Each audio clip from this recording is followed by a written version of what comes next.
नमस्ते नमस्कार प्यारे साथियों, कैसे हैं आप सभी। उम्मीद करती हूँ सभी बच्चे एकदम बढ़िया होंगे, एकदम मस्त जबरदस्त बेहतरीन और बहुत ही ज्यादा शानदार होंगे। तो आप सभी का स्वागत करती हूँ मैं भावना भाटी, आपके अपने प्यारे से परिवार रोजगार विद अंकित एप्लीकेशन पर। आप सभी अपना हाल चाल जरूर बताएंगे मुझे कि आप लोग कैसे हो। उम्मीद तो यही है कि सभी बच्चे एकदम बढ़िया हैं, एकदम मस्त जानदार तरीके से आपकी हो रही है दिल्ली पुलिस की तैयारी, क्योंकि अभी समय काफ़ी है तो आराम से आप लोग सारी चीज़ों को एक एक पॉइंट को क्लियर करते हुए आप लोग चल रहे होंगे और आगे आप अपना बेहतरीन रिवीजन भी करने वाले हैं। तो बायोलॉजी में अब हमारे पास जो हमारी चीज़ें हैं वो ऑलमोस्ट ज़्यादा नहीं है। एक दो दिन में मैं आपकी बॉटनी जो है वो शुरू कर दूंगी, उसके बाद हम लोग धीरे धीरे अपने टॉपिक जो बचे हुए हैं उनको कंप्लीट करेंगे। तो आइए प्यारे बच्चों, अब हम बढ़ते हैं आगे अपने टॉपिक की तरफ, और आज का जो हमारा टॉपिक है वो होने वाला है एक्सक्रीटरी सिस्टम। तो सभी को फाइनली नमस्कार, सभी बच्चों को गुड इवनिंग। आप सभी आ जाइए, क्लास के साथ जुड़ जाइए। तो भाई टॉपिक हम लोगों का चल रहा है एक्सक्रीटरी सिस्टम। आइए हेडिंग डालते हैं एक्सक्रीटरी सिस्टम। ठीक है दोस्तों, एक्सक्रीटरी सिस्टम जिसको हम लोग हिंदी में कहते हैं उत्सर्जन तंत्र। तो आज हमारा जो एक नया टॉपिक है वो होगा उत्सर्जन तंत्र। तो हम बात करने वाले हैं एक्सक्रीटरी सिस्टम के बारे में आज। ठीक है, चलिए भाई आइए। सभी बच्चों को राम राम है भाई, गुड इवनिंग है, और कमेंट आ रहा है बेटा, सबका कमेंट आ रहा है। आइए तो भाई क्या होता है उत्सर्जन, सबसे पहले हम लोग ये बात करते हैं। मैं भी एकदम बढ़िया हूँ, आप लोग भी एकदम बढ़िया होंगे। सबसे पहला जो पॉइंट है, मैम आप एक्सक्रीटरी सिस्टम पढ़ाने वाली हो, पहले हमें ये बताएं कि उत्सर्जन क्या होता है। हमें नहीं पता तो ये प्रक्रिया तुम रोज करते हो। तुम खाना खाते हो, वो खाना पचता है, उस खाने को फिर तुम टॉयलेट में निकाल कर आते हो, मतलब आप मूत्र त्यागते हैं और मतलब आप पोटी करते हो, तो वो उत्सर्जन ही है। साथ ही साथ आपकी बॉडी के अंदर ऐसे दूसरे कई ऑर्गन है जो आपकी बॉडी के अंदर बनने वाले टॉक्सिन को बाहर निकालते हैं, उनके बारे में भी अब हम पढ़ते हैं। तो आइए सबसे पहले हेडिंग डालते हैं उत्सर्जन क्या होता है दोस्तों। सबसे पहले हेडिंग डालते हैं एक्सक्रीशन क्या होता है। ठीक है, एक्सक्रीशन। तो हम लोग बात करेंगे उत्सर्जन की, एक्सक्रीशन की। तो शरीर में बनने वाले नाइट्रोजिनस जो पदार्थ हैं उनको जब हम बाहर निकाल कर फेंक देते हैं, इसी प्रक्रिया को कहते हैं उत्सर्जन। तो उत्सर्जन क्या होता है आइए लिखेंगे। तो लिखेंगे शरीर से नाइट्रोजन युक्त पदार्थों को, ठीक है, पदार्थों को बाहर निकालने की क्रिया। ठीक है, बाहर निकालने की क्रिया, बाहर निकालने की क्रिया उत्सर्जन कहलाती है। ठीक है दोस्तों, तो शरीर से नाइट्रोजन युक्त पदार्थों को बाहर निकालने की जो क्रिया है उसको कहते हैं उत्सर्जन। Clear.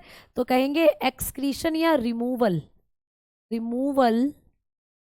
Of nitrogenous waste, nitrogenous removal of nitrogenous waste from the body is known as excretion, है ना, is known as excretion। तो दोस्तों आपके शरीर से जितने भी नाइट्रोजिनस वेस्ट आपके शरीर में बन रहे हैं उनको जब आप बाहर निकालते हो तो इसी क्रिया को कहा जाता है उत्सर्जन यानी एक्सक्रीशन। अब मैम मुद्दा ये है कि ये नाइट्रोजिनस युक्त पदार्थ क्या होते हैं, ये नाइट्रोजिनस वेस्ट क्या होते हैं। तो जैसे आपका मूत्र, आपके मूत्र में होता है यूरिया, आपके मूत्र में होता है अमोनिया, आपके मूत्र में होता है यूरिक एसिड। तो ऐसे जितने भी इस पृथ्वी पर जीव हैं उनके अंदर उनकी बॉडी के अंदर जितने भी नाइट्रोजन से बने हुए पदार्थ हैं उन सबको बाहर निकालना ही होता है एक्सक्रीशन। अब मैम बात ये आती है कि हमारे शरीर में उत्सर्जी पदार्थ या उत्सर्जी अंग कितने होते हैं। तो आइए बात करते हैं उत्सर्जी अंगों की, कि ये नाइट्रोजन युक्त पदार्थों को आपके शरीर से कौन कौन से अंग हैं जो बाहर निकालते हैं। तो आइए हेडिंग डालेंगे जो आप लोगों के उत्सर्जी अंग हैं इनके बारे में पढ़ते हैं।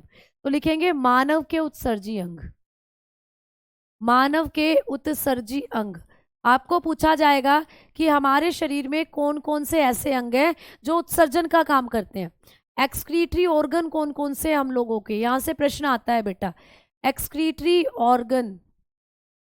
ऑर्गन्स ऑफ ह्यूमन, जो ह्यूमन होते हैं इनके एक्सक्रीटरी ऑर्गन कौन कौन से होते हैं ये आपको पूछा जाता है। ठीक है, अब आपके जो 2 चैप्टर हो चुके हैं, जो भी जितने भी सिस्टम हुए हैं, उनके भी पीवाईक्यू क्वेश्चन की एक वर्कशीट मैं आपको डालने वाली हूँ दोस्तों, आप लोगों की वर्कशीट वाले फोल्डर में।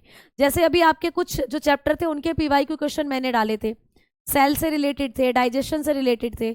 अब ये जो आपके कुछ ह्यूमन सिस्टम है, इनके से जो भी आपके पीवाईक्यू क्वेश्चन बने हैं, उनको भी एक नई वर्कशीट के साथ अपलोड करवाने वाली हूँ 1-2 दिन में। ठीक है बच्चा, अब आ जाओ, अब हम चीज़ों को पढ़ना शुरू करते हैं। तो जो मानव होता है, इसके शरीर की हम लोग बात करें तो हमारे शरीर में कई उत्सर्जी अंग हैं दोस्तों। जैसे नंबर 1 पर आपका उत्सर्जी अंग होता है आपका लीवर। क्या होता है दोस्तों? लीवर। आप लोग बताते हो कि यकृत हमारा उत्सर्जी अंग है। मैम यकृत कौन से नाइट्रोजिनस वेस्ट को निकालता है बाहर? आपने कहा यूरिया को निकालता है।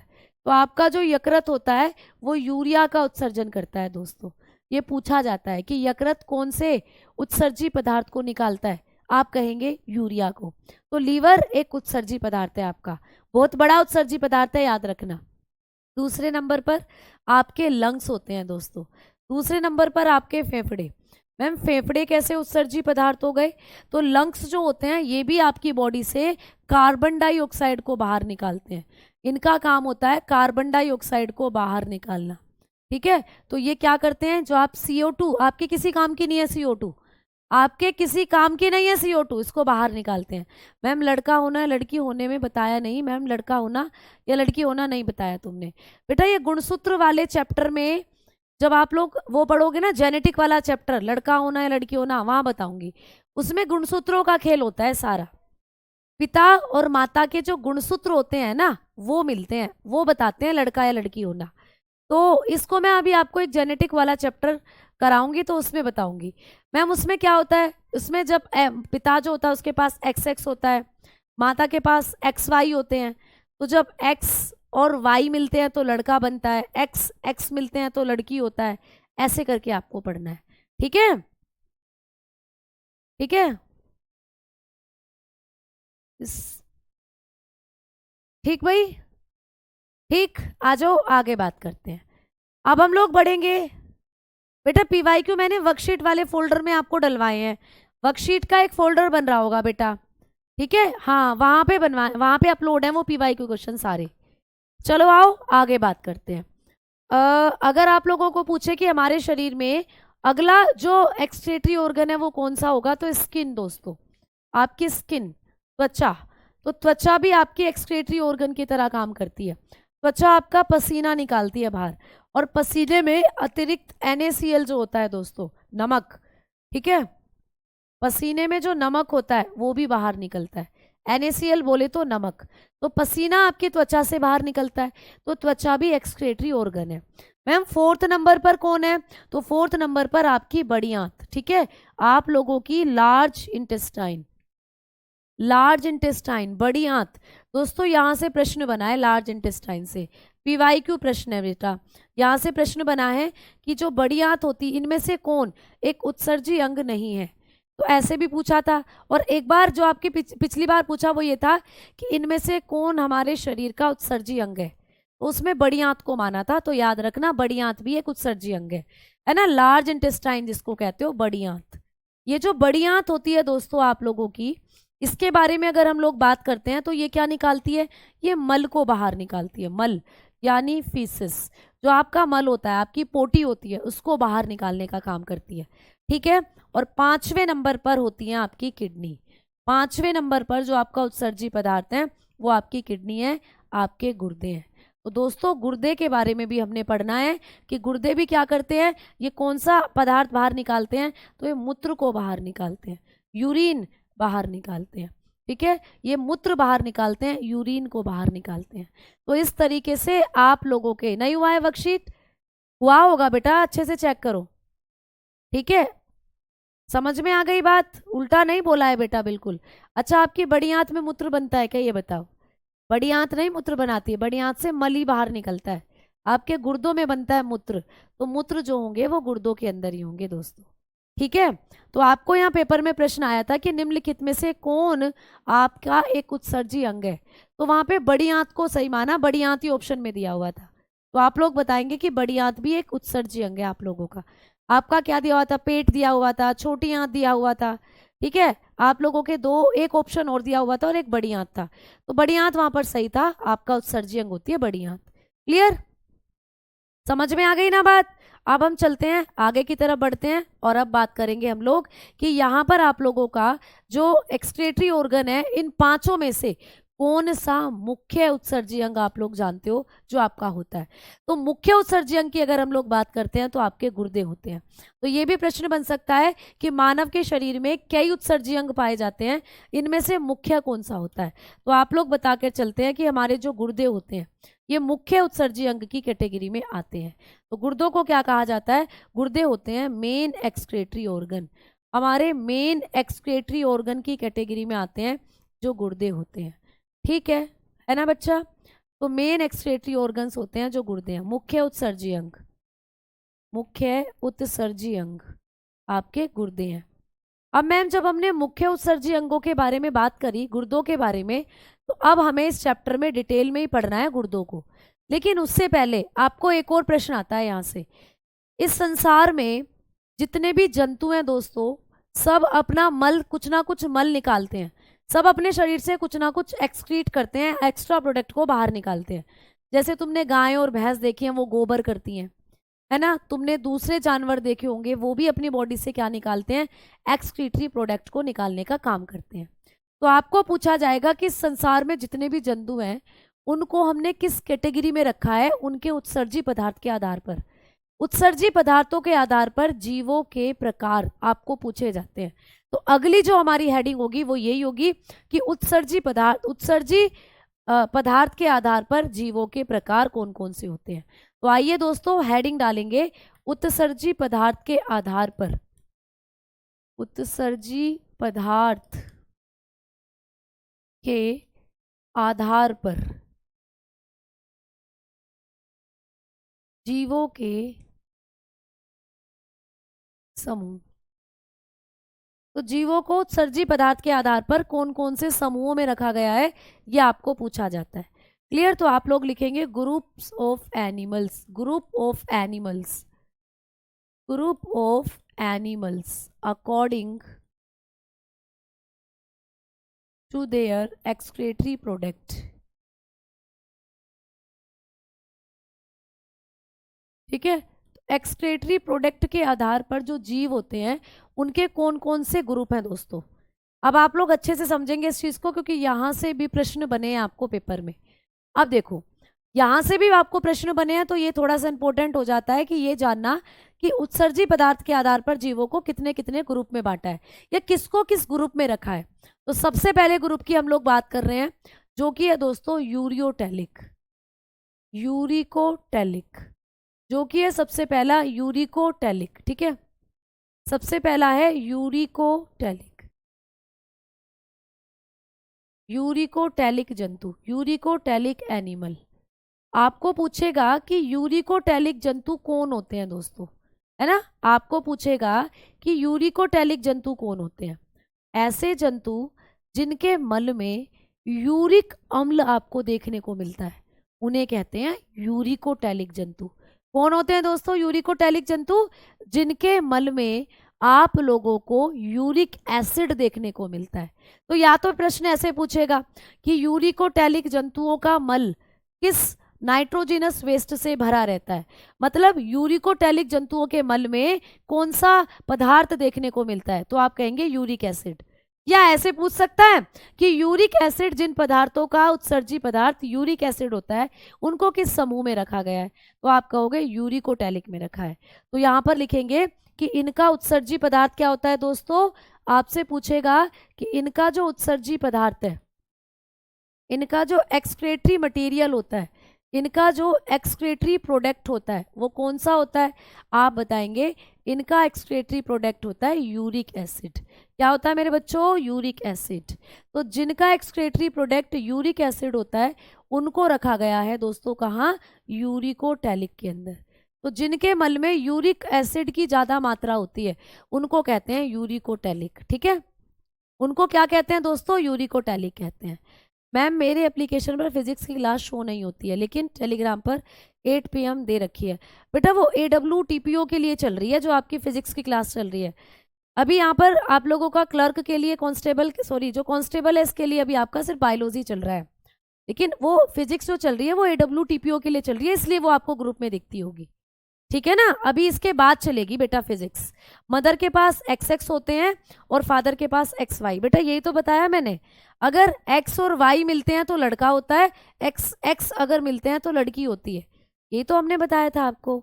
ठीक है, चलो आ जाओ आगे बात करते हैं। अभी खाना खाया है और अभी आपने खाना वेस्ट कर दिया, तो बेटा जब बायोलॉजी का सेशन होता है ना, तब खाना मत खाया करो, आराम से चीज़ों को पढ़ा करो। एक बच्चा कह रहा है मैम आराम से पढ़ाइए। जी बेटा बिल्कुल आराम से पढ़ाएंगे, और आराम से ही मेरे ख्याल से हम चल रहे हैं, आराम से चीज़ों को लेकर चल रहे हैं। तो आपका पहला कॉन्सेप्ट क्लियर है ना, कि भाई यूरिकोटैलिक कौन होते हैं, जिनका उत्सर्जी पदार्थ क्या होता है, यूरिक एसिड। क्वेश्चन देखो, इधर से इधर को भी पूछा जा सकता है और इधर से इधर को भी पूछा जा सकता है, कि भाई जिनका उत्सर्जी पदार्थ यूरिक एसिड होता है उनको किस ग्रुप में रखते हैं, तो आप बताओगे यूरिकोटैलिक। अब बारी आती है एग्जाम्पल की, अब बारी आती है उदाहरण की। मैम कौन है जिनका जो उत्सर्जी पदार्थ होता है वो यूरिक एसिड होता है, तो पक्षी बहुत पूछे जाते हैं बेटा। पक्षी, पक्षियों की बीट आपने देखी होगी, पक्षी बीट करते हैं दोस्तों, बर्ड्स, तो उनकी जो बीट होती है ना उसमें यूरिक एसिड ही ज़्यादा होता है। ठीक है, एक तो पक्षी हो गया, दूसरा सरीसृप हो गए दोस्तों, सरीसृप। ठीक है, सरीसृप जो आप लोग कहते हो ना रेप्टाइल, दूसरे हो गए रेप्टाइल्स। तो ये जो होते हैं इनका उत्सर्जी पदार्थ जो होता है उसमें यूरिक एसिड आपको देखने को मिलता है। ठीक है, चलो आओ आगे बात करते हैं। दूसरा कौन सा ग्रुप है, यूरियोटैलिक। यूरियोटैलिक दूसरा ग्रुप है दोस्तों, यूरियोटैलिक। यूरियोटैलिक दूसरा ग्रुप कौन सा है, यूरियोटैलिक। तो भाई पहले ग्रुप था यूरिकोटैलिक, अब है यूरियोटैलिक। अब आपको पूछेगा कि भाई यूरियोटैलिक में कौन आते हैं, दोनों सेम सेम से लग रहे हैं लेकिन अलग अलग हैं। यहाँ पर ये यूरिकोटैलिक है, यहाँ पर ये यूरियोटैलिक है। तो नाम से पता चल रहा है, यूरिक मतलब यूरिक एसिड, यूरियो मतलब यूरिया, तो जिनका उत्सर्जी पदार्थ क्या होता है, यूरिया। तो कभी भी पूछे कि वो कौन से जंतु हैं जिनका जो उत्सर्जी पदार्थ यूरिया होता है, तो आप कहोगे वो आते हैं यूरियोटैलिक में, है ना। इनका एक्सक्रीटरी प्रोडक्ट क्या होता है दोस्तों, ऐसे जंतु जिनका एक्सक्रीटरी प्रोडक्ट क्या होता है, आप बताकर चलते हो, यूरिया होता है, यूरिया, है ना। जिनके मल में यूरिया की मात्रा ज़्यादा होती है उनको कहा जाता है दोस्तों यूरियोटैलिक। देखो नाम से पहचान जाओगे, ये देखो यूरिक लिखा हुआ है ना, यूरिक, तो मतलब इनका एक्सक्रीटरी प्रोडक्ट होता है यूरिक एसिड। और यहाँ देखो यूरियो लिखा हुआ है, तो दैट्स मीन इनका उत्सर्जी पदार्थ होता है यूरिया। कोई दिक्कत किसी को अभी तक, कोई समस्या नहीं होगी मेरे ख्याल से। तो ऐसे आपको पहचानना है। अब मैडम एग्जाम्पल बताओ, तो भैया जो तुम हो ना, तुम आते हो इसी में, यानी कि तुम किसकी कैटेगरी में आते हो, स्तनधारी में। तो यहाँ पर अगर आपको उदाहरण पूछेगा तो आप लोग बताकर चलोगे स्तनधारी। जितने भी स्तनधारी होते हैं बच्चा, गाय, भैंस, कुत्ता, बिल्ली, गधा, घोड़ा, बकरी, है ना, तो ये सब आते हैं। इनके जो उत्सर्जी पदार्थ होंगे उनमें होता है यूरिया। दोस्तों हमारे अंदर जो हमारा मल होता है, जो हमारी मूत्र होता है, उसमें यूरिया की मात्रा ज़्यादा होती है। तो आपने कहा कि यहाँ पर क्या होगा, यूरिया। ठीक है, समझ में आ गई बात, क्लियर है ना भाई। ठीक है, सबको समझ में आ रही हैं बातें, क्लियर। सुरेश जी क्या आप भी मेरी बात सुन पा रहे हो, चलो। रेप्टाइल जो रहे, समझ, एक सेकंड, एक कमेंट है उसको देख लेती हूँ बेटा। रेप्टाइल के बारे में कमेंट था वो निकल गया, आ जाओ आगे बात करते हैं। तो रेप्टाइल होते हैं सरीसृप वगैरह, तो इनके भी मूत्र में आपको यूरिक एसिड देखने को मिल सकता है। आओ आगे बात करते हैं, आगे बढ़ेंगे। और अगला जो ग्रुप होगा वो कौन सा होगा मैम, तो नेक्स्ट ग्रुप की जब हम लोग बात करते हैं, तीसरा ग्रुप, थर्ड नंबर का जो ग्रुप होगा वो होगा आप लोगों का एमिनोटैलिक। ठीक है, थर्ड नंबर का जो ग्रुप होगा एमिनोटैलिक। ठीक है, एमिनोटैलिक, थर्ड नंबर का जो ग्रुप है वो है एमिनोटैलिक। अब देखो एमिनोटैलिक देखते ही आप लोग पहचान रहे हो जिनका उत्सर्जी पदार्थ अमोनिया होता है दोस्तों, तो आप लोग लिखेंगे जिनका भी उत्सर्जी पदार्थ अमोनिया होगा, जिनका भी उत्सर्जी पदार्थ जो होगा, जिनका भी एक्सक्रीटरी प्रोडक्ट जो होगा वो क्या होगा दोस्तों, अमोनिया होगा। नाम से पहचान लोगे इजीली आप लोग, जिनका भी एक्सक्रीटरी प्रोडक्ट क्या होता है, अमोनिया, उनको रखा गया है एमिनोटैलिक में। तो इनका उत्सर्जी पदार्थ क्या होता है, अमोनिया होता है। अमोनिया गैस या अमोनिया आप लोग बता सकते हो। अब ये जो अमोनिया है मैम, ये किसका उत्सर्जी पदार्थ होता है? अमीनोटैलिक में कौन आते हैं दोस्तों? मैम आज और कल क्लास क्यों नहीं हो रही है? आज और कल क्लास क्यों नहीं हो रही है बेटा? समझ नहीं आया क्या बोल रहे हो?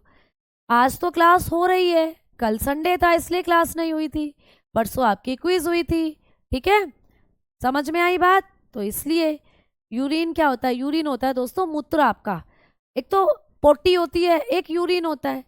तो आप लोगों ने देखा होगा कि पोटी में तो आप सॉलिड निकालते हो एक्सक्रीटरी प्रोडक्ट, और एक आप जो पानी टॉयलेट के रूप में निकालते हो, टॉयलेट जो होता है वो होता है दोस्तों।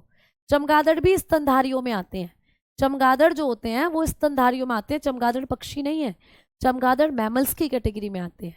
ठीक, आओ आगे बात करते हैं। अब आपको कभी भी पूछे कि इसका उदाहरण क्या होता है, ठीक है, इसका उदाहरण आप लोगों को कभी भी पूछे तो आप क्या बताओगे? एग्जाम्पल यहाँ पर होता है जलीय जंतु। उदाहरण के तौर पर आप लोग लिखेंगे, एग्जाम्पल आप लोग यहाँ पर बताकर चलते हो, यहाँ पर आपका एग्जाम्पल होते हैं जलीय जंतु। दोस्तों जलीय जंतु, जो भी जलीय जंतु होते हैं पानी में रहते हैं, एक्वेटिक एनिमल जो होते हैं दोस्तों, उनके अंदर जो एक्सक्रीटरी प्रोडक्ट होता है वो अमोनिया होता है। जैसे आप जानते हो भाई, मछली तो रह ही नहीं सकती पानी के बिना, मछली यानी कि फिश, ठीक है, तो मछली वगैरह ये हो जाती हैं आप लोगों की क्या, अमीनोटैलिक के अंदर आने वाली, ठीक है, क्लियर है ना? एक बच्चा क्या कह रहा है कि मैम फुल डिटेल में लिखो। बेटा फुल डिटेल में लिखने का, लिख तो देंगे फुल डिटेल में, लेकिन फुल डिटेल में लिखने का मतलब मुझे आप एक बार बताएं, क्या आप यहाँ से कॉन्सेप्ट को नहीं समझ पा रहे हैं?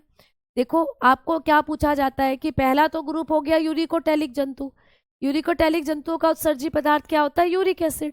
बस इतना ही तो आपको लिखना है, इतना ही तो आपको समझना है, और यही पेपर की लैंग्वेज है, यही पेपर में बनेगा, ठीक है। उदाहरण आपने लिख लिया, पक्षी होता है, सरीसृप रेप्टाइल्स होते हैं, ठीक है।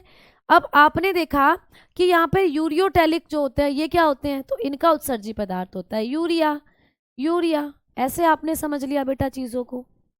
तो यहाँ से आप लोगों को नोट तो शॉर्ट ही होने चाहिए, तभी तो आप लोग रिवीजन करते हो एट अ टाइम फाइनल। एमिनोटैलिक कौन होते हैं, इनका उत्सर्जी पदार्थ होता है अमोनिया। उदाहरण के लिए आपने पढ़ा मछली दोस्तों, ठीक है, मछली आप लोगों ने पढ़ लिया है ना। तो ऐसे करके आपको चीज़ों को करना है, पिंक कलर से नहीं लिखेंगे, विजिबल नहीं हो रहा तो, ठीक है। आ जाओ अब आगे बात करते हैं। साइंस की बेस्ट बुक कौन सी है बेटा? वैसे तो आपकी मर्जी, आप कोई सी भी बुक खरीद सकते हो, लेकिन हमने आपको कई बार बताया है कि रेलवे विज्ञान बुक आई है साइंस की, स्पेशली पूरी साइंस उसमें एनसीईआरटी बेस है, आप उसको ले लेंगे तो आपका जो बहुत ज़्यादा मतलब हेल्प होने वाली है साइंस सेगमेंट में। तो रेलवे विज्ञान बुक है, आप रोजगार विद अंकित एप्लीकेशन पे जाइए, बुक सेक्शन में जाइए, वहाँ से उसको परचेज कर सकते हो। आ जाओ आगे बात करते हैं, ठीक है, क्लियर। अब बढ़े आगे, अब चलते हैं अगली क्लास की तरफ, और आप लोगों को जो अगला जो थर्ड नंबर के बाद फोर्थ नंबर होगा उसके बारे में हम लोग बात करते हैं। तो फोर्थ नंबर जो होता है वहां से आप लोग बात करोगे किसकी, एमिनोटैलिक के बाद आता है ग्वेनोटैलिक, ग्वेनोटैलिक दोस्तों, ग्वेनोटैलिक, ठीक है। तो आप लोग बताते हो ग्वेनोटैलिक, ग्वेनोटैलिक होता है लास्ट। तो ग्वेनोटैलिक क्या होता है, इनका उत्सर्जी पदार्थ होता है ग्वेनिन। ऐसे जंतु जिनका उत्सर्जी पदार्थ क्या होता है, ग्वेनिन। भाई इनका उत्सर्जी पदार्थ क्या होता है दोस्तों, इनका उत्सर्जी पदार्थ, इनका उत्सर्जी पदार्थ जो होगा, इनका जो एक्सक्रीटरी प्रोडक्ट होता है वो कौन सा होता है, तो आप लोग बताते हो इनका एक्सक्रीटरी प्रोडक्ट होता है ग्वेनिन। तो जैसे अमोनिया होता है, यूरिया होता है, वैसे ही होता है दोस्तों ग्वेनिन भी। तो ग्वेनिन भी एक तरीके का उत्सर्जी पदार्थ है। तो ऐसे जंतु जिनका उत्सर्जी पदार्थ ग्वेनिन होता है उनको ग्वेनोटैलिक में रखा गया है। उनको किस में रखते हैं, ग्वेनोटैलिक में, क्लियर। अब देखते ही पहचान लोगे आप लोग, ग्वेनिन जिसका उत्सर्जी पदार्थ, उनको ग्वेनोटैलिक में रखा है। उदाहरण बता दीजिए मैडम। तो यहाँ पर आप लोग बताएंगे एग्जाम्पल के तौर पर कि मैडम यहाँ पर होगा बिच्छू। बिच्छू तो सभी ने देखा है, काट खाए बिछुआ, झूठ बोले जो उसे काट खाए बिछुआ। तो भैया बिछुआ तुमने सुना है, बिछुआ यानी बिच्छू जो होता है, स्कॉर्पियन। स्कॉर्पियन आपने कहानी सुनी होगी कि सांप का काटा सोए और बिच्छू का काटा रोए। तो जो इतना जहर होता है इसके अंदर, जिससे इतना दर्द होता है, तो बिच्छू जो होता है इसका जो प्रोडक्ट होता है वो ग्वैनिन होता है। एक तो बिच्छू हो गया और दूसरा मकड़ी दोस्तों, मकड़ी। ठीक है, मकड़ी यानी स्कॉर्पियन, स्पाइडर, स्पाइडर मैन। तो स्पाइडर तो आप लोगों ने सभी ने देखी, आपके घरों में बेसिकली होती है। तो ये हो जाता है आप लोगों का क्या प्यारे बच्चा, यहाँ पर स्पाइडर। क्लियर? मेरे ख्याल से स्पीड एकदम सही चल रही है। कुछ बच्चे बोल रहे हैं मैम धीरे पढ़ाओ, कुछ बोल रहे हैं मैम तेज पढ़ाओ। स्पीड एकदम सही चल रही है दोस्तों। आओ आगे बात करते हैं। तो ये 4 ग्रुप थे, एनिमल्स को कैटेगराइज किया गया था उनके एक्सक्रीटरी प्रोडक्ट के अकॉर्डिंगली। आपने सारी चीजें पढ़ी। अब बात करते हैं आपकी खुद की बॉडी की। आइए अब बात करेंगे हम ह्यूमन किडनी की। आपके सिलेबस में जो आपको क्वेश्चंस आते हैं वो आपकी किडनी से रिलेटेड आते हैं, तो हेडिंग डालेंगे ह्यूमन किडनी। Human kidney. अब हम पढ़ने वाले हैं मानव गुर्दों को। ठीक है, मानव गुर्दे। तो दोस्तों हेडिंग डालेंगे मानव गुर्दे। आपके पास कितने गुर्दे होते हैं? आप कहेंगे मैम 2। क्या हम एक गुर्दे पर भी जिंदा रह सकते हैं? तो भाई बिल्कुल, हम अपनी एक किडनी अगर बेच दें तो दूसरी किडनी पर भी जिंदा रह सकते हैं, है ना। तो आइए बात करते हैं सबसे पहले कि मैम गुर्दों का अध्ययन क्या कहलाता है। गुर्दों का अध्ययन, आपके जो गुर्दे हैं इनके अध्ययन को क्या कहते हैं? स्टडी ऑफ किडनी क्या होती है दोस्तों? स्टडी ऑफ किडनी, आपकी जो किडनी होती हैं इनके अध्ययन को क्या कहा जाता है? तो किडनीज की स्टडी को कहा जाता है नेफ्रोलॉजी। क्या कहते हैं बच्चा? नेफ्रोलॉजी। आपके जो गुर्दे होते हैं इनके अध्ययन को कहा जाता है नेफ्रोलॉजी। तो नेफ्रोलॉजी किसका अध्ययन होता है? आपके गुर्दों का अध्ययन। ठीक है, आगे हमने बात करनी है कि जो हमारे गुर्दे होते हैं मैडम, इनका वजन कितना होता है। तो हमारे गुर्दों का जो वजन होता है ना, जो आपके गुर्दे होते हैं इनका जो वजन होता है वो होता है 130 से 170 ग्राम। कितना होता है दोस्तों वजन आपके गुर्दों का? 130 से 170 ग्राम। तो आप बताकर चलते हो कि आपके गुर्दे 130 से 70 ग्राम के होते हैं दोस्तों। ठीक है, ईच। क्लियर? प्रत्येक गुर्दे का जो वजन है वो 130 से 170 ग्राम आप लोग बताकर चल सकते हो। अब हम बात करेंगे कि मैम जो गुर्दे होते हैं इनका कलर कैसा होता है। हमारे गुर्दों का कलर कैसा होता है? तो देखो भाई, ये तुम्हारे गुर्दे होते हैं, ये हैं तुम्हारे गुर्दे, दिख रहे हैं ना। तो ये आप लोगों की किडनियां हैं, दीज योर किडनीज। ये हैं आप लोगों के गुर्दे। और गुर्दों की संख्या कितनी होती है दोस्तों? ठीक है, और गुर्दों की संख्या कितनी होती है दोस्तों? मैम आज बस आप ही करा रही हो बेटा, आज ऐसा क्या हुआ कि क्लास नहीं है दोस्तों। वेल और डॉल्फिन जो होती हैं बेटा, ये आप लोगों की आती है स्तनधारियों की कैटेगरी में। ये मैमल्स की कैटेगरी में ही आती हैं, स्तनधारियों में ही आती हैं। अभी इन सब चीज़ों को जब मैं आपको क्लासिफिकेशन वाला चैप्टर पढ़ाऊंगी ना, आपका क्लियर हो जाएगा मुद्दा कि कौन मैमल्स में आता है, कौन बर्ड्स में आता है। तो ये सब आप लोग पढ़ेंगे। तो स्तनधारी ही होती हैं आपकी जो वेल, और जो आप लोगों की क्या होती है दोस्तों? डॉल्फिन। मैंने जब आपको श्वसन तंत्र वाला चैप्टर पढ़ाया था वहाँ भी ये बात बताई थी कि ये स्तनधारियों में आती हैं। तो जो स्तनधारियों का एक्सक्रीटरी प्रोडक्ट होगा वही इनका होगा। ठीक है, चलो आओ आगे बात करते हैं। शरीर में गुर्दे कहाँ होते हैं? शरीर में गुर्दे पेरिटोनियल कैविटी में होते हैं। अब इसके बारे में भी बात करेंगे। तो ये आपके गुर्दे हैं दोस्तों, और गुर्दों का जो कलर होता है वो भूरा लाल होता है। तो बात करते हैं गुर्दों के रंग के बारे में। आपके जो गुर्दों का रंग होता है, कलर, आपके गुर्दे किस कलर के होते हैं? तो आप कहते हो भूरा लाल।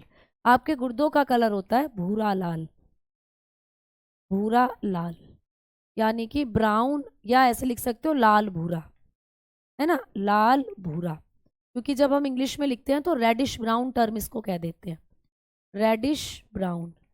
आपके गुर्दों का जो कलर होता है वो रेडिश ब्राउन होता है, लाल भूरा। जैसे जंग का कलर होता है, लोहे पर जंग लगता है ना दोस्तों, वैसा कलर होता है आपके गुर्दों का।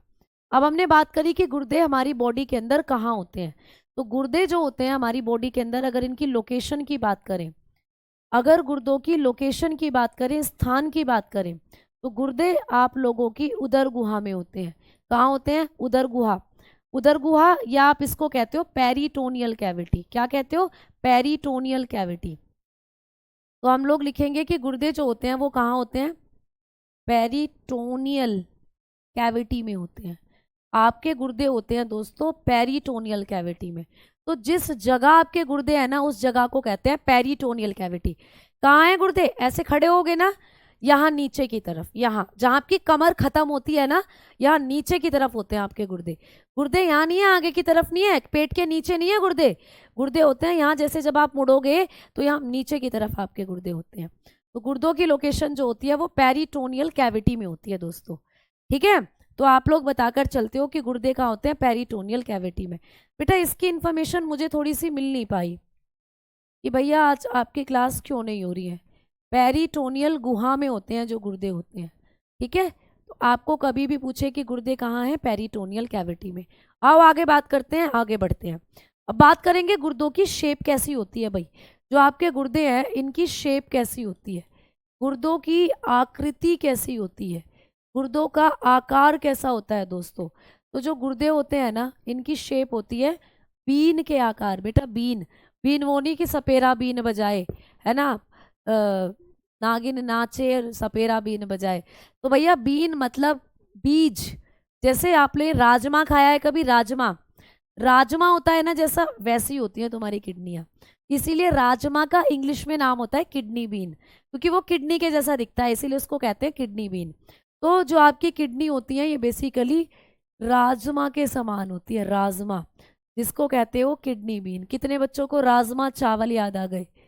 ऐसे कितने बच्चे हैं जिनको राजमा चावल याद आ गए किडनी बीन का नाम सुनकर, राजमा का नाम सुनकर? तो जो आप लोगों का किडनी है ये राजमा के समान होती है, या कई बार सेम के बीज के आकार की। सेम के बीज, सेम जानते हो? सेम की फली आती है, सेब नहीं है ये, सेम, सेम की फली खाती है तुमने, वैसी होती है। तो ये बीन के आकार की होती है जो आपकी किडनियां होती है। बीन्स यानी फली, या फली का जो बीज होता है, वैसी दिखती है तुम्हें तुम्हारी किडनी, जैसा मैंने अभी डायग्राम दिखाया आपको। ये है आपकी किडनी दोस्तों। देखो, तो राजमा कुछ कुछ ऐसा ही होता है। तो राजमा के आकार की होती है जो किडनी होती है। ठीक है, क्लियर? चलो आओ आगे बात करते हैं। अब अभी अभी मैंने आपको कुछ एनिमल दिखाए थे, और अभी अभी आपने पढ़ा कि किसका उत्सर्जी पदार्थ क्या होता है, ये मैंने आप लोगों को अभी अभी दिखाया था। देखो, तो यहाँ पर अगर आप देखें इस डायग्राम को, तो मैंने अभी कहा था कि जो आपकी मछलियाँ होती हैं इनका उत्सर्जी पदार्थ क्या होता है दोस्तों? अमोनिया। अभी आपने पढ़ा है ना, अमोनिया होता है। क्लियर? अभी मैंने आपको कहा कि जो आप लोगों के ये होते हैं मैमल्स, जैसे हाथी हो गया, है ना, आप लोगों का क्या हो गया दोस्तों? शार्क भी याद रखोगे आप लोग, शार्क, है ना, शार्क मछली जो होती है, शार्क हो गई। अभी कई बच्चे बोल रहे हैं मैम वेल हो गई, अभी कई बच्चे बोल रहे थे डॉल्फिन हो गई, है ना, और कई बार आपको मेंढक का भी पूछ सकता है, मेंढक। इनका जो उत्सर्जी पदार्थ होता है वो यूरिया हो गया, आपने अभी भी पढ़ लिया था। और मैम जो पक्षी होते हैं और सरीसृप होते हैं, इनका जो उत्सर्जी पदार्थ है ये आपने यूरिक एसिड बताया। तो भाई यहाँ से भी अगर आप मुद्दों को समझ पा रहे हो, तो लो मैंने डायग्राम के द्वारा भी आपको समझाने की कोशिश करी कि मछलियाँ वगैरह इनमें अमोनिया होगा, और जितने भी स्तनधारी हैं जिनके 4 पैर होते हैं वो बेसिकली स्तनधारी की कैटेगरी में आते हैं। जिनके पास स्तन ग्रंथियाँ होती हैं वो, साथ ही साथ आप लिख सकते हो वेल या मेंढक, फ्रॉग, ये भी स्तनधारी हो, यानी यूरिया निकालता है ना। और आपको यूरिक एसिड कौन निकालता है? आपने बताया पक्षी हो गए। देखो मैं लिख देती हूँ यहाँ पर, अगर आप इस पॉइंट को एक बार और एड ऑन करना चाहते हो यूरिक एसिड वाला, क्योंकि कई बच्चे का बार बार कमेंट आ रहा है कि मैम इसमें बता दीजिए कि जो मेंढक होता है उसका क्या होता है। तो अगर मैंने आपको वहां पर नहीं लिखवाए तो आप यहाँ एड ऑन कर लो, कोई दिक्कत नहीं है, आपको समझ में आना चाहिए मुद्दा। तो यूरिक अम्ल मैंने आपको बताया पक्षियों में होता है और सरीसृपों में होता है।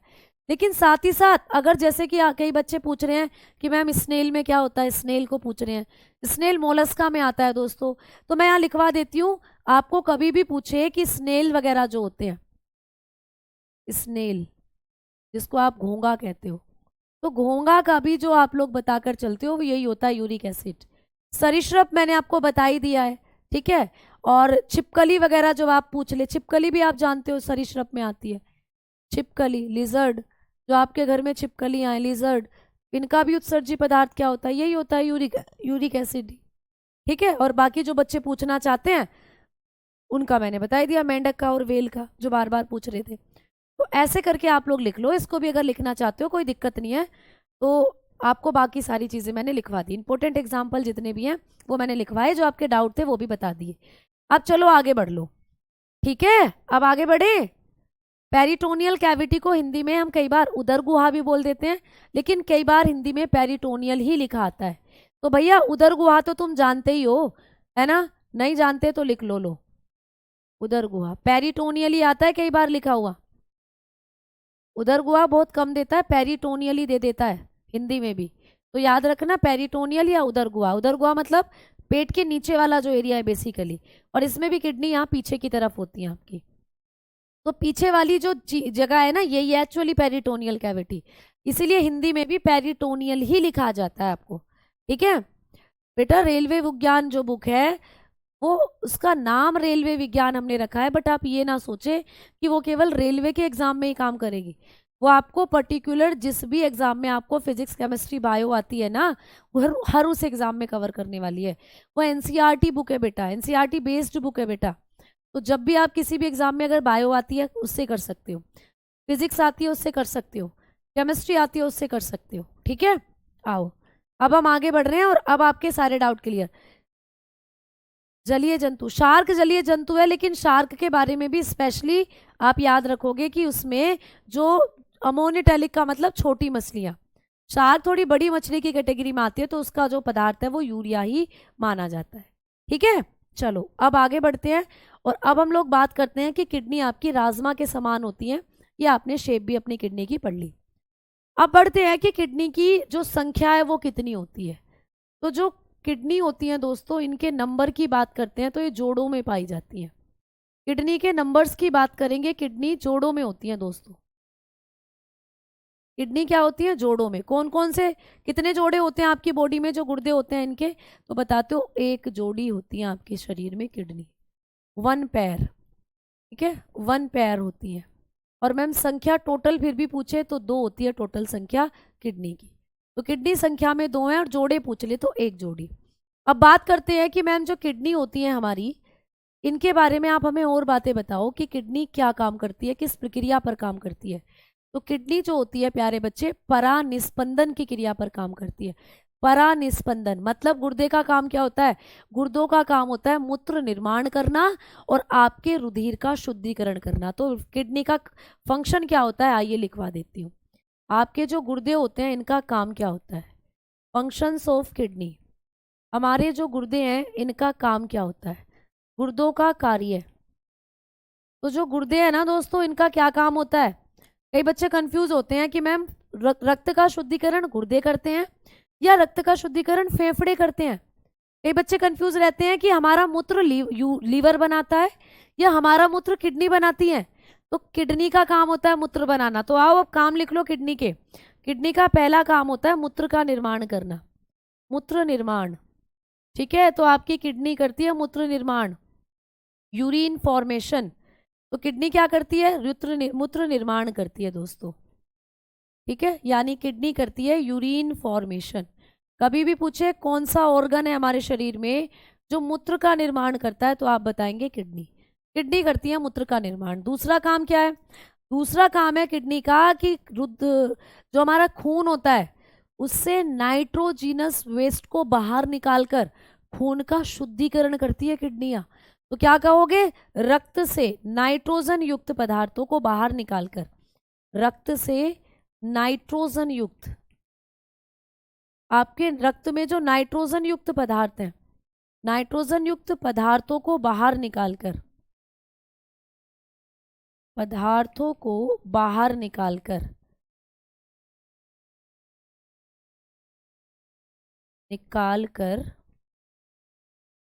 रक्त का शुद्धिकरण करती हैं जो किडनियां होती हैं, रक्त का शुद्धिकरण करना। तो ये काम भी किडनियों का होता है दोस्तों। आपकी बॉडी के अंदर जो किडनी होती है इनका काम क्या होता है कि रक्त से नाइट्रोजन युक्त पदार्थों को बाहर निकालकर रक्त का शुद्धिकरण करना।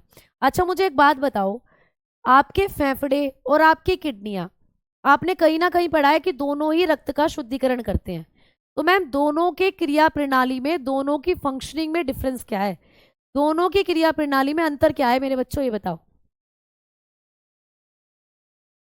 डायफ्राम में दिखाओ मैम पेरिटोनियल क्रिया। बेटा अच्छा डायग्राम में दिखाओ पेरिटोनियल कैविटी को। दिखा तो दूं लेकिन यहाँ पर इसमें आज नेट मुझे लग रहा है सर्चिंग में आ नहीं रहा है बेटा। मैं दिखा तो देती लेकिन यहाँ जिसमें कीपैड नहीं आ रही है, तो उस वजह से जो आपकी पेरिटोनियल कैविटी है वो यहाँ पे विजिबल आपको नहीं हो पा रही है। इसमें आज थोड़ा सा नेट का इशू चल रहा है, तो कीपैड नहीं आ रही है बेटा टाइपिंग के लिए, तो इसलिए आपको नहीं दिखा पा रही हूँ मैं। ठीक है, कल दिखा दूंगी, कोई दिक्कत नहीं है।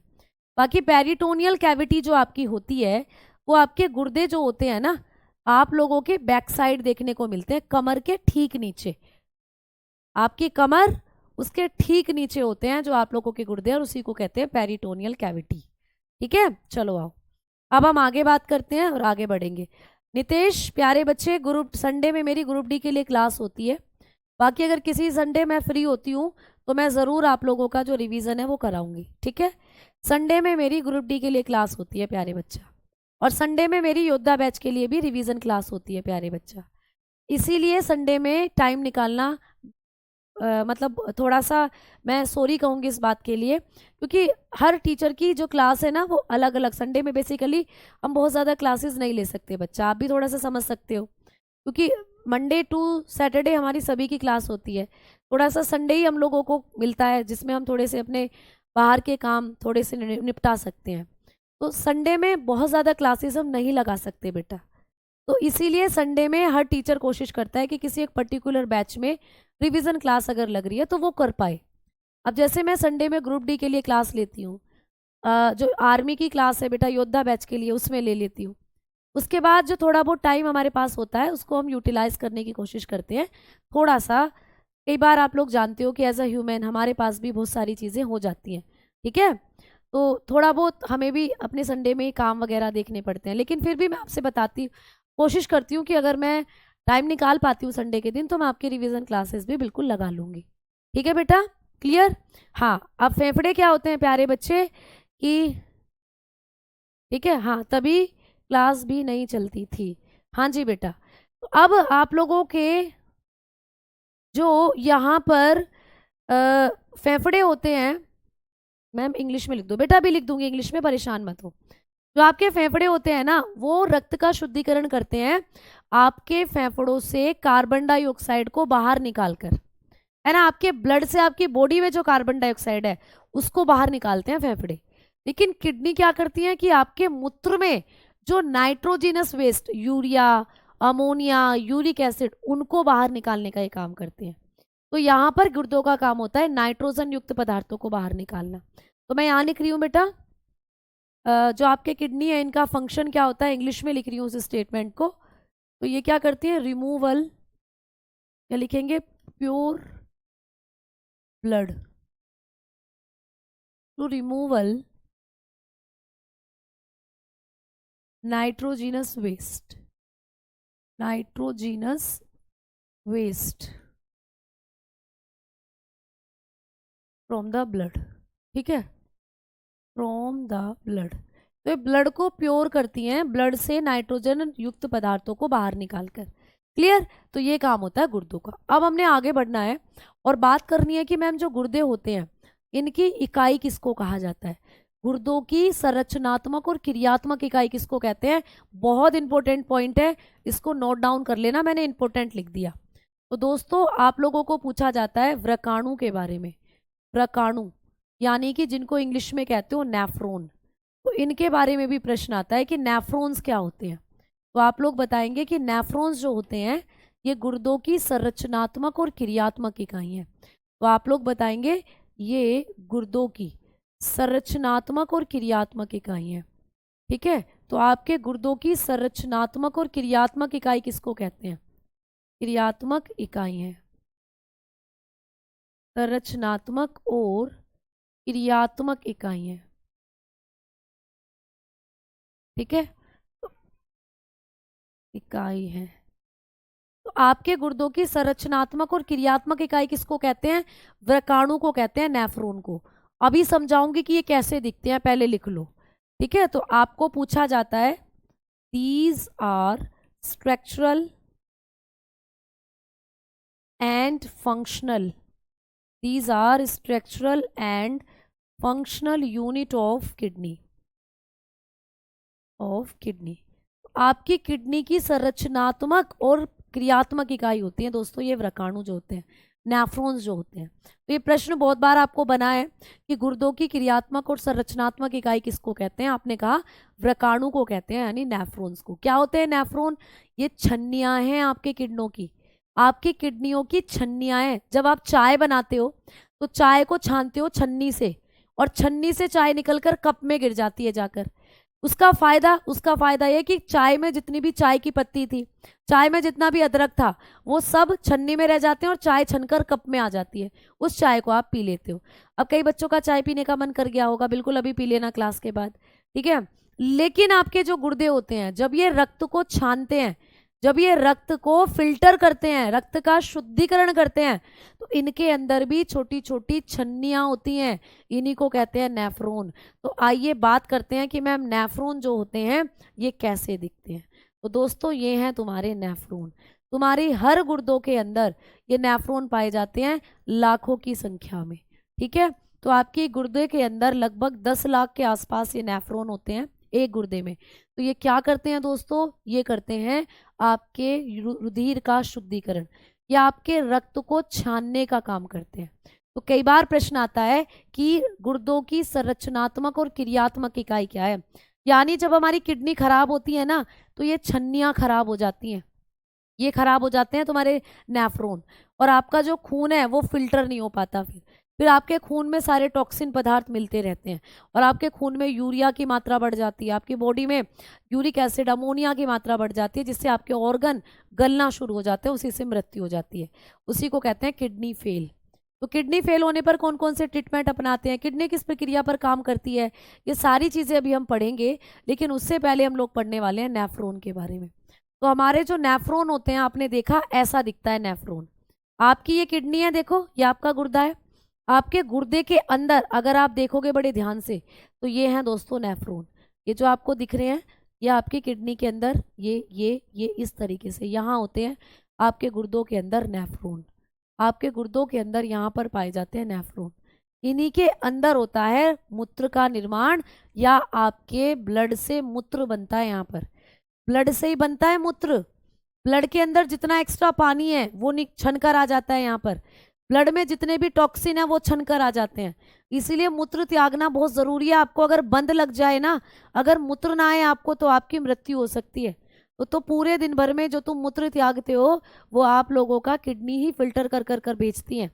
पूरे एक दिन में लगभग 180 लीटर मूत्र का निर्माण कर सकती हैं तुम्हारी किडनियाँ, इतनी कैपेसिटी होती है इनकी। तो ये सारे फैक्ट अभी हम पढ़ेंगे। अभी फिलहाल हम बात करते हैं कि किडनी की जो संरचनात्मक और क्रियात्मक इकाई होती है, जिसको हम लोग कहते हैं व्रकाणु, इनके बारे में पढ़ते हैं। अब हेडिंग डालेंगे व्रकाणु, हेडिंग डालते हैं भाई व्रकाणु दोस्तों। व्रकाणु जिसको कहते हैं नेफ्रॉन, जिसको कहा जाता है नेफ्रॉन्स। तो ये नेफ्रॉन्स दोस्तों क्या काम करते हैं? ये नेफ्रॉन्स क्या हैं, कितने पार्ट से मिलकर बने होते हैं? तो बताओगे नेफ्रॉन के 2 हिस्से होते हैं दोस्तों। हमारे गुर्दे में जो नेफ्रॉन होते हैं, इनको हमने 2 भागों में बांटा है। पहला भाग होता है, आप बताते हो, बोमन का कैप्सूल। बोमन्स कैप्सूल बहुत आता है पेपर में कि बोमन्स का जो कैप्सूल होता है ये कहाँ पाया जाता है, जिसको कहते हो बोमन का संपुट। बोमन का संपुट, ठीक है, बोमन का संपुट इसको कहते हो। ये बहुत बार आया है, बहुत बार पूछा जाता है कि हमारे शरीर में जो बोमन का कैप्सूल होता है, बोमन का संपुट, वो कहाँ होता है। मैम ये छन्नियाँ कहाँ होती हैं? अभी मैं खुद बताऊंगी आप लोगों को, ठीक है। अभी मैं आप लोगों को खुद बताऊंगी कि हमारा जो ये नेफ्रॉन का डायग्राम है, इसमें छन्नी कहाँ है। मैं खुद डायग्राम बनाऊंगी, अभी आपको समझ में आ जाएगा एक एक करके। तो फिलहाल आप पढ़ रहे हो नेफ्रॉन आपके गुर्दों में होते हैं, इतना आपको क्लियर हुआ, आपके किडनी में होते हैं। अब ये जो व्रकाणु है नेफ्रॉन, इसके 2 हिस्से हैं दोस्तों। एक हिस्सा होता है बोमन्स कैप्सूल, जिसको कहते हो बोमन का संपुट, और जो दूसरा हिस्सा होता है उसको कहते हैं रीनल ट्यूबुल। उसको कहते हैं रीनल ट्यूबुल। Renal tubules. बेटा मैं एक बात आपको समझाना चाहती हूँ यहाँ पर, इसको कहते हैं रीनल ट्यूबुल, रीनल नलिका, जिसको कहा जाता है रीनल नलिकाएं। आपका जो ये होता है व्रकाणु, इसके दो हिस्से होते हैं, एक बोमन कैप्सूल और एक रीनल ट्यूबुल। अब मैं आपको बात ये समझाना चाहती हूँ कि बायोलॉजी में कहीं भी आपको रीनल शब्द देखने को मिले, कहीं भी बायोलॉजी में आपको रीनल टर्म देखने को मिले, जैसे आपको अभी या कभी कभार सुनने को मिल सकता है रीनल आर्टरी, रीनल आर्टरी आपको कहीं कहीं लिखा मिल सकता है रीनल आर्टरीज। रीनल आर्टरीज कैसी आर्टरी है? रीनल धमनी कहते हो जिसको। तो ये रीनल धमनियां जो होती हैं, ये ऐसी धमनियां हैं जो आपके गुर्दों में पाई जाती हैं, जो गुर्दों तक रक्त की सप्लाई करती हैं, गुर्दों को रक्त पहुंचाना। इनका काम क्या होता है? गुर्दों को रक्त पहुंचाना। आपके गुर्दों को रक्त पहुंचाने का काम कौन करती है? Renal artery, transfer blood to kidney. इनका काम क्या होता है? आपके गुर्दों को ब्लड पहुंचाना। मैं समझाने का मुद्दा समझना, धमनियों के बारे में तुम पढ़ चुके हो भाई, धमनियां क्या काम करती है ये तुम पढ़ चुके हो। आपने पढ़ा कि जो धमनियां होती हैं ये दोस्तों क्या करती हैं, इन्हीं के द्वारा जो खून है वो दिल से अंगों तक जाता है। तो किडनी भी एक अंग है, किडनी भी एक ऑर्गन है, उसके पास भी ब्लड पहुंच रहा है। आपकी किडनी को ब्लड कौन पहुंचा रहा है? आप बता रहे हो रीनल आर्टरी, ठीक है, गुर्दों तक खून ला रहा है रीनल आर्टरी। तो कहने का मतलब है इसके नाम के आगे जो रीनल लग रहा है ना, रीनल, रीनल से आपने पहचान लिया कि ये गुर्दों तक खून पहुंचाती है, क्योंकि गुर्दों के लिए एक शब्द यूज किया जाता है रीनल। तो जैसे हार्ट के लिए कार्डिक वर्ड आप यूज करते हो, वैसे गुर्दों के लिए रीनल। कई बार डॉक्टर से सुना होगा रीनल फेल हो गया, भैया डॉक्टर कहते हैं एक पेशेंट मर गया, कि कैसे मर गया? रीनल फेल हो गया। रीनल फेल मतलब किडनी फेल हो गई। तो रीनल कहीं भी बायोलॉजी में सुनने को मिले, समझना ना, कोरिलेट करना इसको किडनी से। जैसे रीनल आर्टरी तो गुर्दों तक खून पहुंचाती है, आप पढ़ोगे रीनल वेन, रीनल वेन है ना, रीनल वेन्स यानी रीनल शिरा, ये आपके गुर्दों तक असुरक्षित या अशुद्ध रक्त लेकर जाती है, रीनल शिरा। तो ये भी गुर्दों तक ही रक्त पहुंचाती है। तो गुर्दों तक रक्त लाने और ले जाने वाली जो धमनी और शिराएं हैं, ये रीनल के नाम से जानी जाती हैं। जैसे आप इस डायग्राम को देखोगे, ठीक है, तो देखो यहाँ पे आपको एक वर्ड दिख रहा है रीनल कॉर्टेक्स, देखो ये दिख रहा है यहाँ पे आपको रीनल आर्टरीज। तो जब आप लोग इस शब्द को देखते हो ना, रीनल आर्टरी, रीनल वेन, तो ये क्या है? ये रीनल आर्टरीज हैं। ये जो लाल लाल रंग से तुम्हें दिख रही है ना यहाँ, ये रेड कलर से जो दिख रही है, ये रीनल आर्टरी है। ये क्या कर रही है? ये गुर्दों में आपका खून पहुंचा रही है। और एक है यहाँ पर रीनल वेन। रीनल वेन कौन सी है दोस्तों? ये रही आपको, ये दिख रही रीनल वेन, ये रीनल वेन है, ठीक है। तो ये क्या काम करती हैं आप लोगों की? जो रीनल वेन होती हैं ये गुर्दों से ये गंदा जो डिऑक्सीजनेटेड ब्लड है उसको वापस ला रही हैं आपके गुर्दों से। इस तरीके से ये आप लोगों की जो वेन होती हैं या आप लोगों की जो आर्टरी होती हैं, इनके नाम के आगे जब रीनल लग जाए तो समझ जाना ये गुर्दों के बारे में बात हो रही है, ठीक है। तो यहाँ पे आपने देखा कि आप लोगों का जो व्रकाणु होता है ये दो हिस्सों में बटा होता है, एक बोमन का कैप्सूल होता है और एक रीनल ट्यूबुल होती है। तो रीनल ट्यूबुल मतलब किडनी से संबंधित ट्यूबुल, और किडनी से संबंधित मतलब किडनी के अंदर भी व्रकाणु से संबंधित। तो कल आप लोग यहीं से चीज़ों को शुरू करेंगे। कल हम लोग ये, अब तो टाइम हो चला है ना दोस्तों, तो कल मैं आप लोगों को रीनल का डायग्राम बनाऊंगी अपने हाथों से, और बोमन का जो कैप्सूल होता है यहाँ से संबंधित जो छन्नियाँ होती हैं, है ना, छलनी या छन्नियाँ जो होती हैं, इनके बारे में हम लोग बात करेंगे, जिनको हम ग्लोमेरुलस फिल्टर कहते हैं। तो कल पढ़ेंगे हम फिल्टर के बारे में। कल हम इनके बारे में भी पढ़ेंगे, 3 हिस्सों में बटी होती हैं, पीसीटी, डीसीटी और आप लोगों का होता है कलेक्टिव डक्ट। इनके बारे में भी हम लोग पढ़ेंगे। तो कल यहीं से मैं क्लास शुरू करूंगी व्रकाणुओं से, और यहीं से आगे की क्लास हमारी होगी कल किडनी के बारे में, ठीक है। समझ में आई बात? तो यहाँ से आपने चीज़ें पढ़नी है। कौन सा पीछे करना है बेटा? ठीक, समझ में आ गई ना बातें? तो अब हम, टाइम हो चला है, कल की क्लास में करेंगे बातें। तो सभी को नमस्कार दोस्तों, सभी को धन्यवाद। हाँ ठीक है, तो tata bye bye, see you, take care. Pinky प्यारे बच्चे बहुत बहुत शुक्रिया, बहुत बहुत धन्यवाद, है ना। तो धन्यवाद। AWTPO में भी आएगी, बायोलॉजी GS वाले पोर्शन में आएगी।